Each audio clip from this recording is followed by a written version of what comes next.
గౌరవనీయులైన మండిపల్లి రాంప్రసాద్ రెడ్డి గారికి, అలాగే కూటమి ప్రభుత్వంకి, safety driver association south India Andhra Pradesh, అయ్యా మా డ్రైవర్ల పైన రాను చాలా ఘోరంగా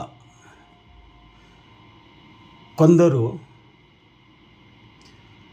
దుర్మార్గులు, కొందరే, అందరూ కాదు సుమా, కొందరే పోగిరి ఎదవలు డ్రైవర్ల విలువ తెలియకుండా డ్రైవర్లని చితక చాలా దారుణంగా కొడతా ఉంటారు, తిడతా ఉంటారు.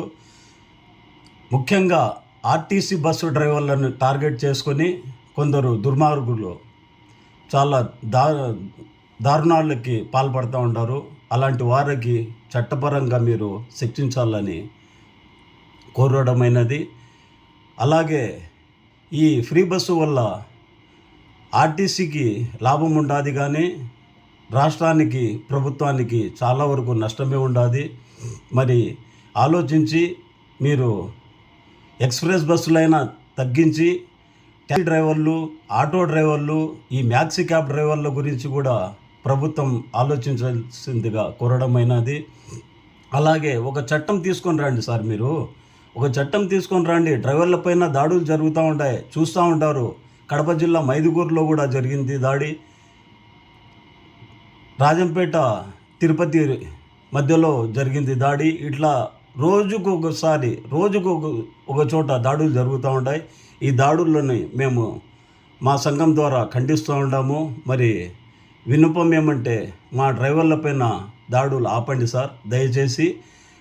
ఒక 49 సీట్లు కెపాసిటీ ఉండే బస్సులో 120 మంది ఎలాగే ఎక్కించుకొని డ్రైవింగ్ చేయాలా సార్ డ్రైవరు?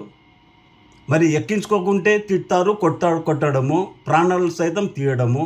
ఇది ఎంతవరకు ఇది సమంజసం సార్? ఇది ఈ కార్లలో అయితే 7 సీట్ కెపాసిటీ ఉండే బండ్లో అయితే 8 మంది 9 మంది, ఇద్దరు ఎక్కువ అయితే కేసులు రాస్తా అంటారు, లైసెన్స్ క్యాన్సిల్ చేస్తా, బండి సీజ్ చేస్తూ అంటారు. మరి ఆర్టీసీ బస్సులో ఇంతమంది ఎక్కిస్తూ ఉంటారు కదా సార్ మీ ప్రభుత్వము. మరి దీనికేం చర్యలు ఉండవా?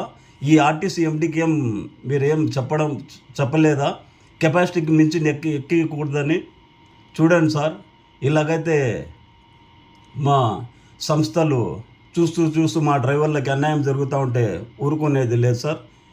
జై హింద్, జై భీమ్, జై సేఫ్టీ డ్రైవర్ అసోసియేషన్. నమస్కారం సార్.